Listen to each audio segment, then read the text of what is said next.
नमस्कार, मैं हूं आपके साथ मेनका चौधरी और बात एक बार फिर बीएसपी की कर लेते हैं। बीएसपी अध्यक्ष मायावती की कर लेते हैं, जिन्हें लेकर लोग सवाल उठा रहे हैं कि आखिर मायावती को, बहन जी को हुआ क्या है। क्या वो किसी बात से डरी हुई हैं या फिर कोई और वजह है जो उनके फैसले इस तरह के हैं। बीते कुछ दिनों से बड़े बड़े फैसले ले रही हैं। पहले आकाश आनंद को पार्टी के सभी जिम्मेदार वाले पदों से हटाया, फिर आकाश आनंद को पार्टी से ही निकाल दिया, उनके पिता को नेशनल कोऑर्डिनेटर बनाया और आज ही मायावती ने सोशल मीडिया साइट के जरिए ये बता दिया कि आकाश आनंद के पिता यानी कि आनंद कुमार को भी नेशनल कोऑर्डिनेटर पद से हटा दिया गया है। अब वो वही जिम्मेदारी निभाएंगे जो अब तक निभाते आए हैं, पार्टी के राष्ट्रीय उपाध्यक्ष की जिम्मेदारी।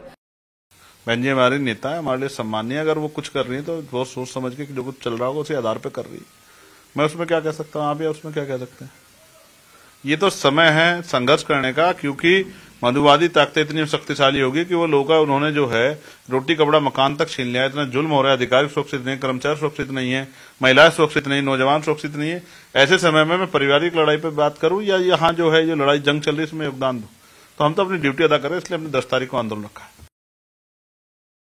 बाकायदा मायावती ने सोशल मीडिया साइट एक्स पर लिखा और उन्होंने बताया कि आनंद कुमार को उन्होंने नेशनल कोऑर्डिनेटर के पद से हटा दिया है और इसकी वजह उन्होंने बताई है कि आनंद कुमार ने खुद एक पद पर रहकर काम करने की इच्छा जाहिर की है और वो अब नेशनल कोऑर्डिनेटर नहीं रहेंगे बल्कि राष्ट्रीय उपाध्यक्ष के तौर पर अपनी जिम्मेदारी को निभाते रहेंगे। कुछ दिन पहले ही मायावती ने अपने भतीजे यानी कि आकाश आनंद को नेशनल कोऑर्डिनेटर पद से हटाया था और वो भी बहुत ही ड्रामेटिक अंदाज में। लोकसभा चुनाव से पहले उन्हें जिम्मेदारी दी जाती है, फिर एन चुनाव के दौरान ही जिम्मेदारी ले ली जाती है, चुनाव खत्म होने के बाद वापस उन्हें जिम्मेदारी दी जाती है और उसके बाद 2 दिन पहले ही उन्हें जिम्मेदारी से तो हटाया गया ही, पार्टी से भी बाहर कर दिया गया।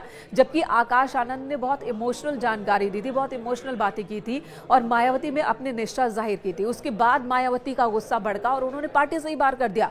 बाकायदा आकाश आनंद के उस रिएक्शन को भी उन्होंने गलत बताया।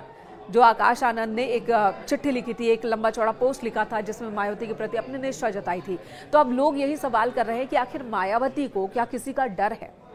वो पार्टी जो एक वक्त में राष्ट्रीय पार्टी होने की दिशा में आगे बढ़ रही थी, उत्तर प्रदेश से बाहर निकलकर उत्तराखंड, दिल्ली और दूसरे राज्यों में भी चुनाव लड़ रही थी। ये पार्टी पूरे देश में जो दलित तबका है उस पर बीएसपी का वर्चस्व माना जाता था। ये कहा जाता था कि पूरे देश में कम से कम 6% औसत ये वोट तो मायावती को लिखे ही हैं। लेकिन अब वही पार्टी की स्थिति देखिए कि पार्टी सिकुड़ती जा रही है। उत्तर प्रदेश में भी अब पार्टी का जनाधार नहीं बचा। यूपी की बात की जाए तो 13% वोट बैंक पर एक वक्त था जब बीएसपी का कब्जा था, लेकिन अब इसमें बहुत गिरावट दर्ज की गई है। तो न विधानसभा में, न विधान परिषद में, न लोकसभा में कहीं पर भी नुमाइंदगी नहीं और उसके बाद भी बीएसपी के अंदर इतनी खटपट किस बात को लेकर हो रही है।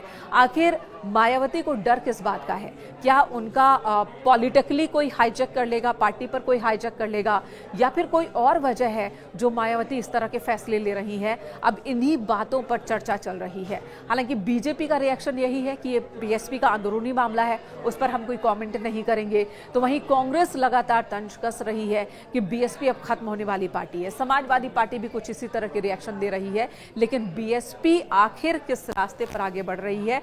बीएसपी के ही नेता अब नहीं चौंकते।